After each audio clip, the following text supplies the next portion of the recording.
Hi everyone, welcome to our CSUDH Sustainability Crash Course on Alternative Transportation 101. My name is Ellie Perry and I am the Sustainability Manager at Cal State Dominguez Hills. Thanks for listening in.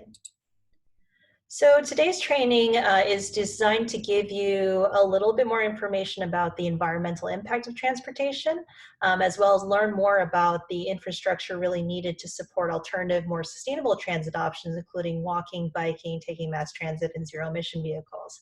We also want you to learn more about what's currently available at CSUDH, what's planned for the future, and what you can personally do to green your commute. So why transportation? So in terms of sustainability, transportation has a really big impact on our overall carbon emissions in terms of our greenhouse gas footprint. So for example, if you look at the pie chart to your right, transportation is one of the top sources of carbon emissions for an average American in terms of our lifestyle. So in terms of having a huge greenhouse gas impact, it's usually the top contributor.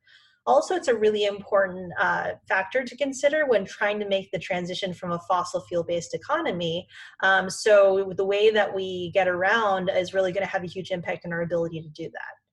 Also, transportation is interesting because it is also highly limited to what's available to you and how your built environment is designed in terms of, if you can take mass transit or not is dependent, obviously, if you have mass transit systems near you.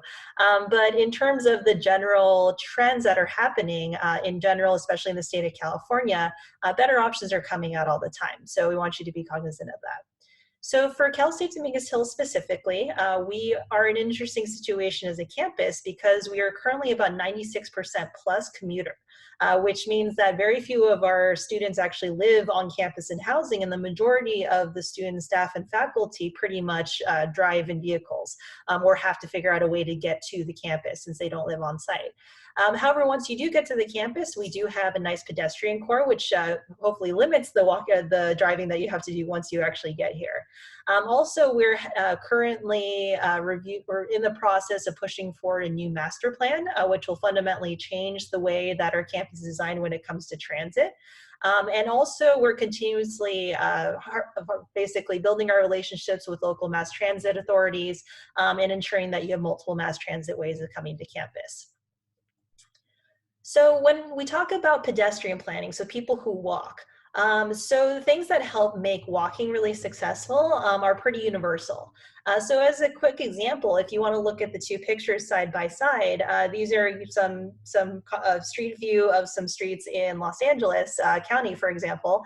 Which street would you prefer to walk on? So hopefully just looking at the pictures, you can kind of see, well, if I'm walking around, I definitely want to be walking around in the picture to the right, not the picture on the left.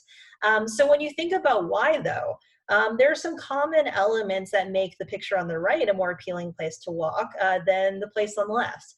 So number one, if you think about it as a person walking around, would you feel a lot more safe in the picture on the right? You probably would, right?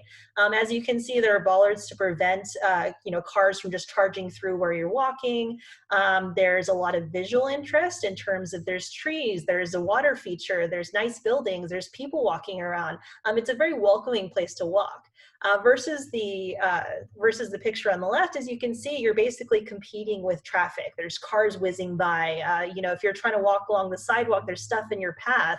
And in terms of that separation from traffic, it doesn't feel safe because if you're just walking on that sidewalk and having to dip into the road to kind of navigate around these obstacles, it's not very safe compared to the picture on the right. So those are all elements to think about when trying to design a campus, let's say, and have it be more walkable.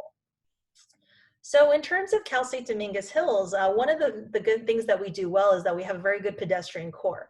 So the idea is that once you're on campus or parked in one of the lots, once you walk out of that lot, it's more efficient to walk from there. So most of our major campus buildings are interconnected via the east, west, and south walkways. So for example, in that picture above, you can kind of see there are good elements to that. So when you're walking down the east walkway, which is a picture of, as you can see, there's lots of trees, there's shade, you can see there's visual interest, there's posters, there's pretty things to look at, there are buildings. Also another major factor is that you're surrounded by fellow pedestrians. Everybody's walking. It's not just you kind of in this road that you don't know that you're allowed to be on. And also it's completely separated from car traffic, which makes it very safe. Obviously, when you're going up an east and west walkways, you'll hardly ever see a vehicle there. You're not worried about getting run over just walking to class. So that's also a conducive environment to wanting to walk while you're on campus. Also, in terms of the walkway infrastructure, it's really well maintained, it's paved, it's super flat, it's very accessible, it's protected. So a lot of good reasons why it's obviously a pedestrian walkway and why you feel comfortable walking from building to building using those walkways.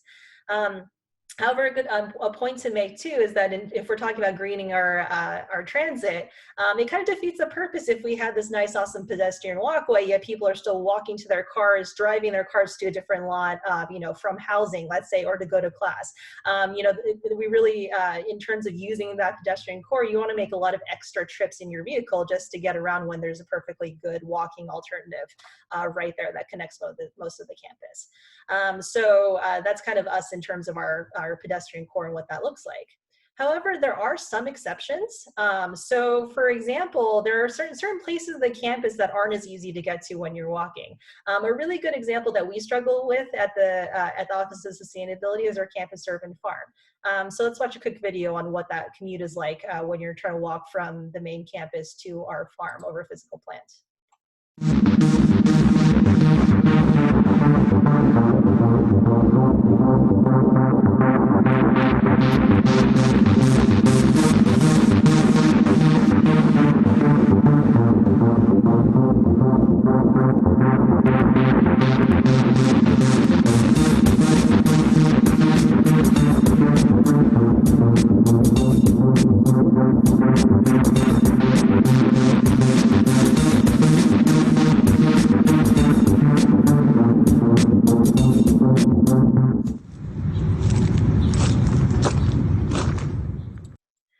So as you can see, getting to the farm is one of our major challenges in trying to get volunteers and people to participate in our events out there.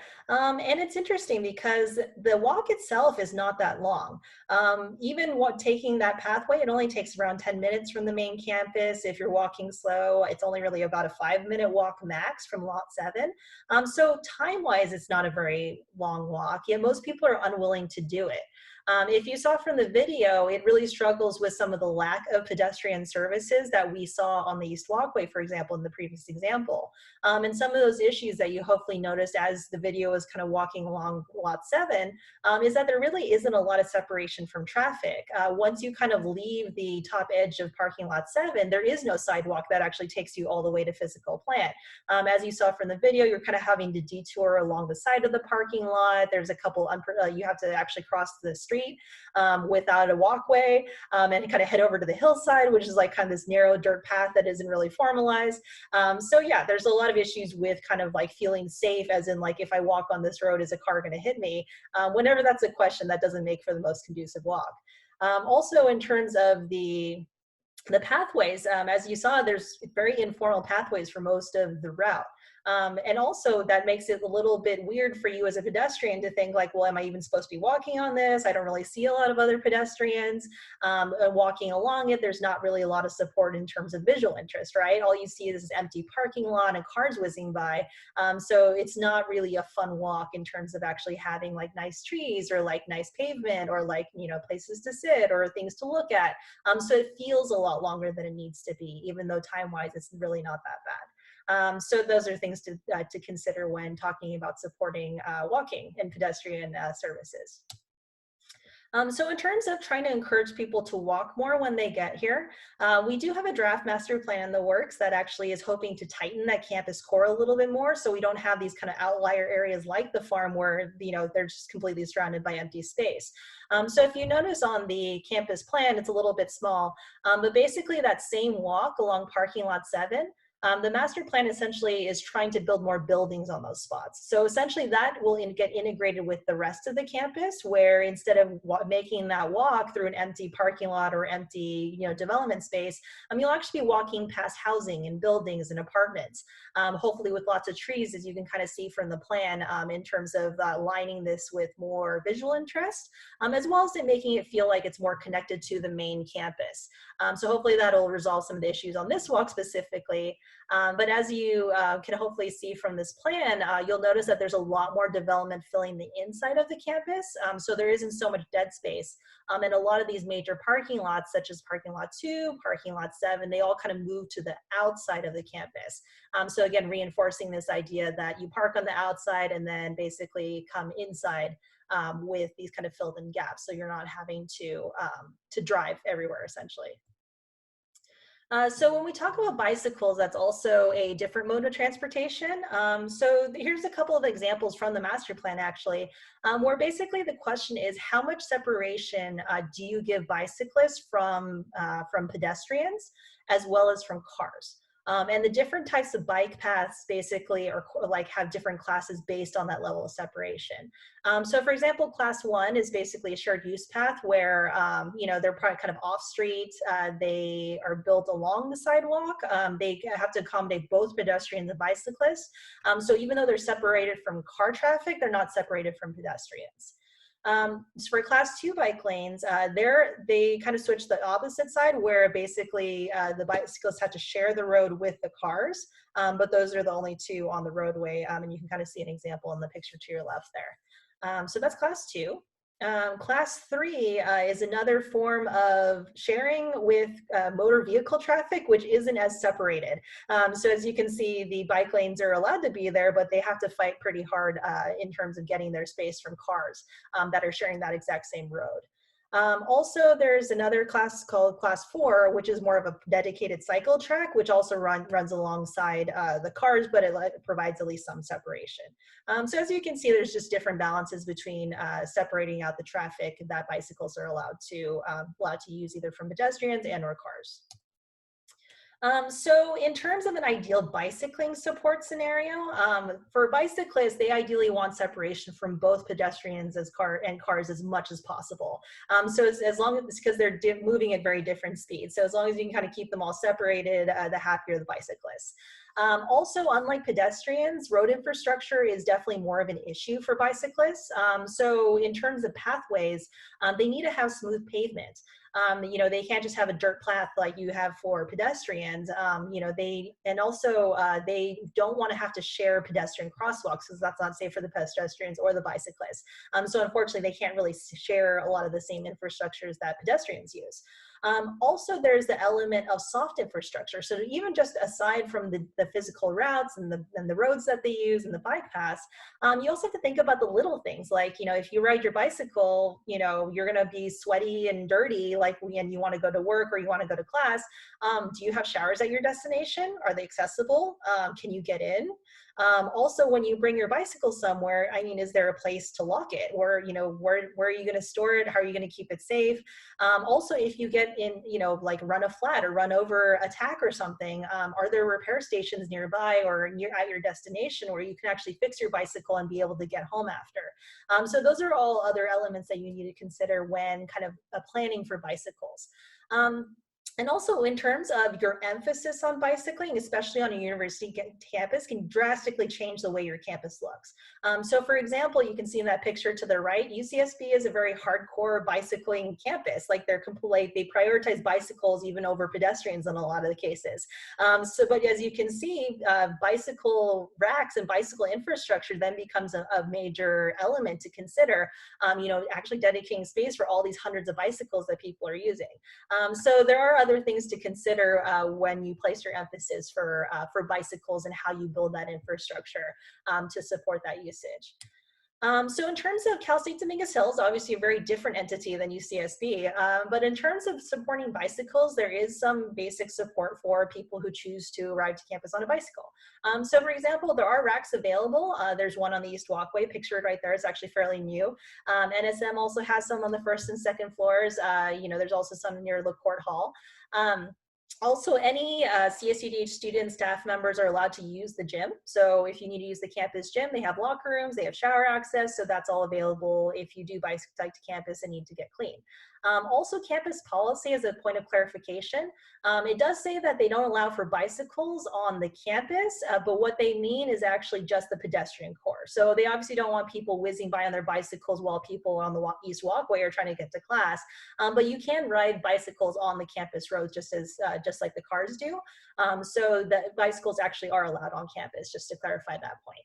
Also, bike racks come standard pretty much virtually on all the public bus lines that come to our campus. So nowadays, if you take any public bus line onto campus, let's say you can't necessarily bike all the way there, but you can bike the last mile to or from that bus line, you can actually bring your bike with you when you hop on the bus now. So that's actually a service that's pretty universal if you're combining the bus and bicycle route.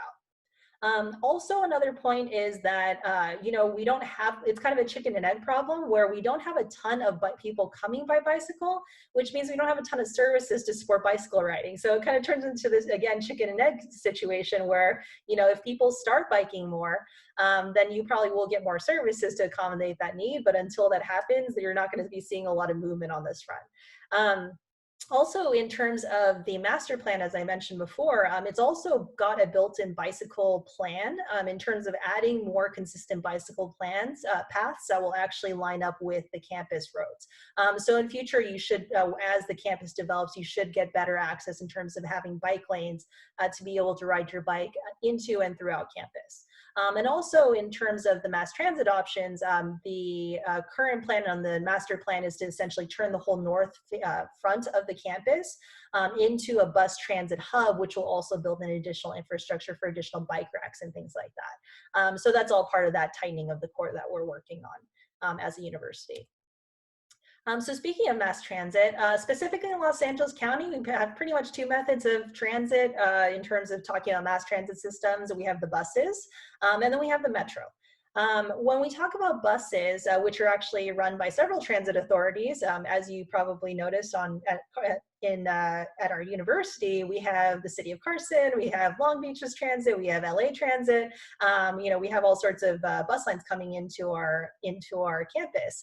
And in general, bus infrastructure, the best practices that hopefully the city planners in all these different places are integrating is that, really trying to get separate lanes for the buses, because no one wants the bus to be kind of stuck in the same traffic as a regular car, because then what's the advantage? And also having fewer stops, more consistent ones have been proven to kind of ramp up ridership, because you just want that bus to be reliable.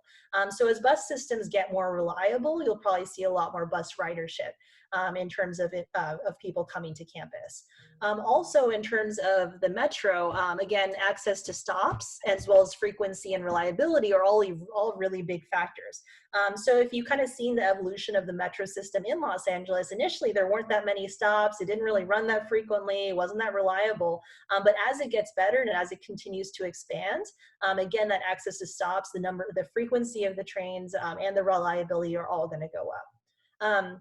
And most of this conversation is actually part of major sustainability planning that's going around in the mass transit scene regionally, in LA County as a whole, all the individual municipalities.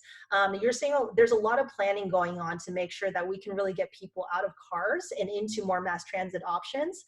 So you'll continue to see these services improve over time, fingers crossed. And also, if you want to, now might be a good time to experiment. So if you ever want to see how to get around via mass transit, totally understandable that it does get complicated with all the individual cities with their own bus systems and their own transit systems and their own schedules. So Google Maps actually has a nice, easy tool where you can actually click the transit feature instead of the car feature, and actually get a step-by-step directions on which bus to take and which times and things like that to try to navigate using mass transit to get around. Also, another concept that kind of plays into mass transit is the last mile. So mass transit planners always emphasize, like, well, what really kills people from taking mass transit is how do they really cover that last mile between that mass transit system and then where they need to get to go. So, once the bus drops you off, if you have another mile to go, how are you going to get to campus or to your destination?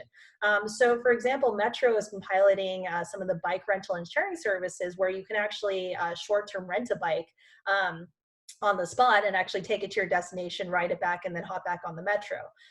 Also, there's a lot more supportive overlap that you'll probably be seeing over time between buses and the metro lines in terms of their coverage, so that even if you can't get there via metro, you can get there via bus, and vice versa.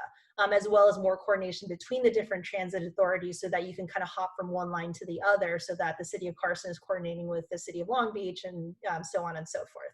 And in general, most of the cities are also doing more advanced city transit planning, just in general, to make sure that bicycles and buses and all of those good things are actually being built into the master plans for the cities themselves. So as you see that trend continue to improve, mass transit is going to become more and more of a viable option if you're not taking it already. So in terms of the mass transit support here on campus, all programs are offered through parking services. So the Office of Sustainability just kind of helps with the messaging. We don't actually run any of the services, but you can actually look up all of the services that they offer at csudh.edu/rideshare, which offers a pretty comprehensive snapshot of all the different alternative transportation incentives that parking services offer. So one of the big services that they offer to students, actually, and full-time staff, is discounted Metro tap cards. So the university actually pays a pretty huge subsidy by law, actually, because of air quality mandates in the state of California. But they offer discounted Metro tap cards. So you can actually reload your tap card if you show that you're a full-time student and get a 51% discount on that. And you can do that simply by visiting the parking office and applying for that benefit. Also, another service that you may not know about is that there is a free campus shuttle called the Toro Express, which actually makes regular runs from the front of the campus over to the Blue Line, as well as Harbor Gateway Transit Center. So those are both within about 2 miles of the campus. So it's a really good way to connect with all the mass transit lines running regionally in either direction. So, so again, free campus shuttle, definitely take advantage of that if the mass transit is in your future. Also, several local bus lines stop directly at the campus, where CSUDH is actually one of their physical stops, and they actually stop right at the front of the campus on the northern side.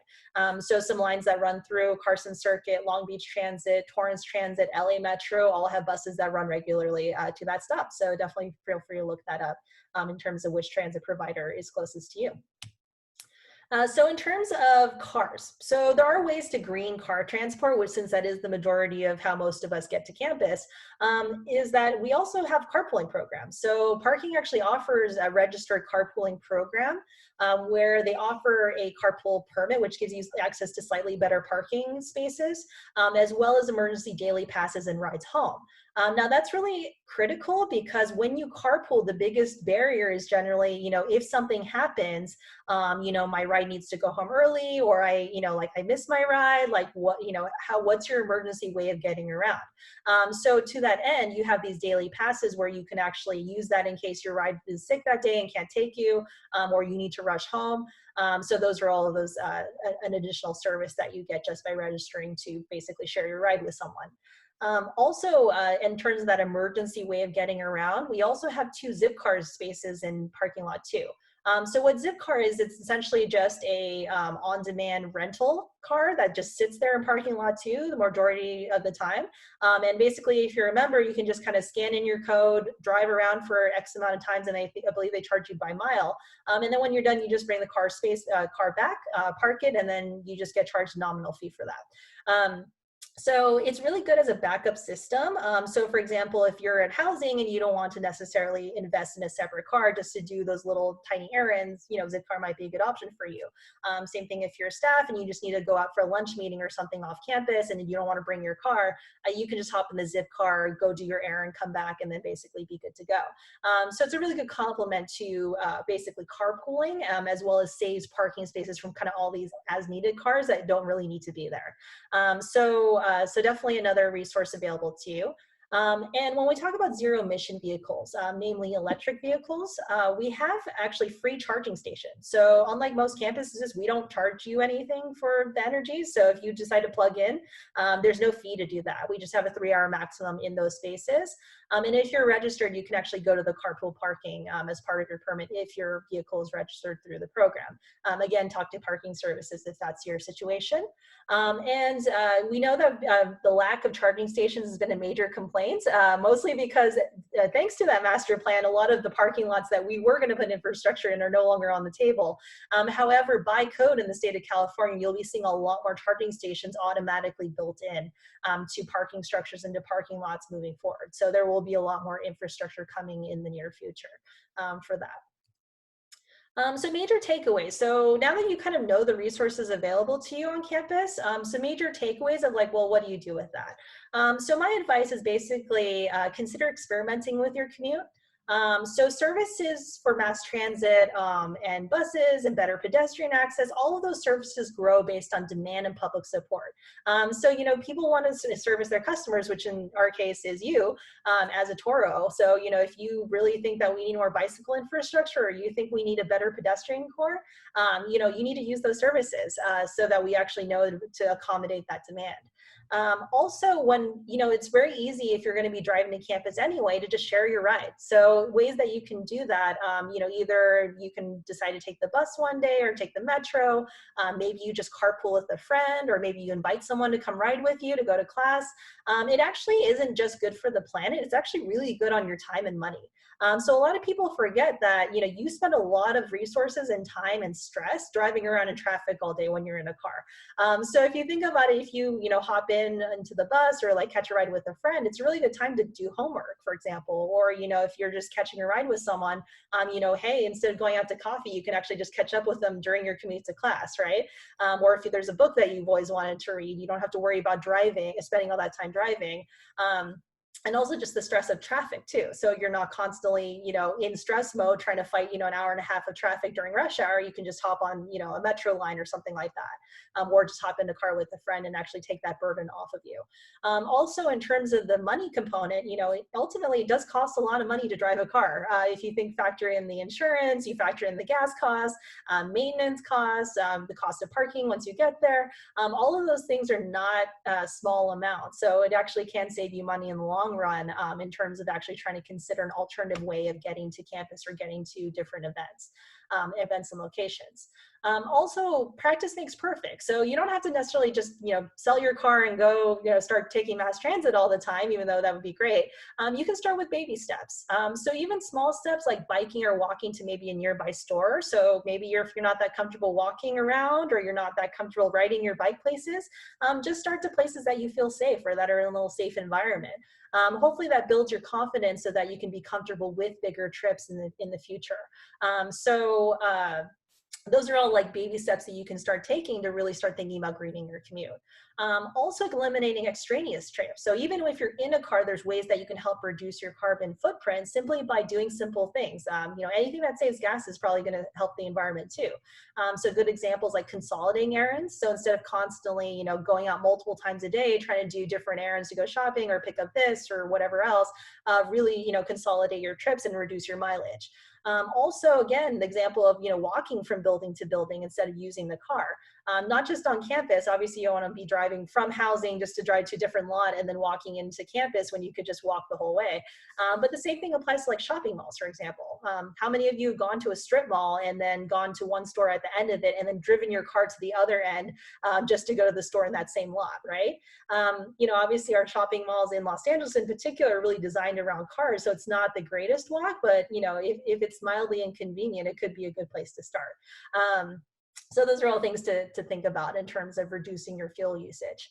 Also, in terms of your car itself, you know, maintaining your vehicle and fuel efficiency are also big things to think about. So, you know, in terms of just reducing extra load and weight in your car, so not like storing everything in your car and just kind of leaving it there all semester, you can actually improve your fuel mileage by reducing the stuff and then weight in your car. Also, not speeding. So actually, if you go above 65 miles per hour, it's not just, you know, a ticketable offense, but it's actually pretty bad for your fuel mileage, fuel efficiency. So it's actually better to kind of stay at the speed limit when you're driving around. So little things, keeping your tires inflated, good maintenance and stuff, those are also good practices to help reduce your fuel consumption and also your carbon emissions when thinking about greening your commute. So with that, hopefully that gives you good food for thought. If you'd like to test your comprehension of the concepts covered here, there is a 5-question quiz available to you in the description section of this YouTube video. So definitely feel free to check that out. Enjoy, and thank you for listening to this presentation.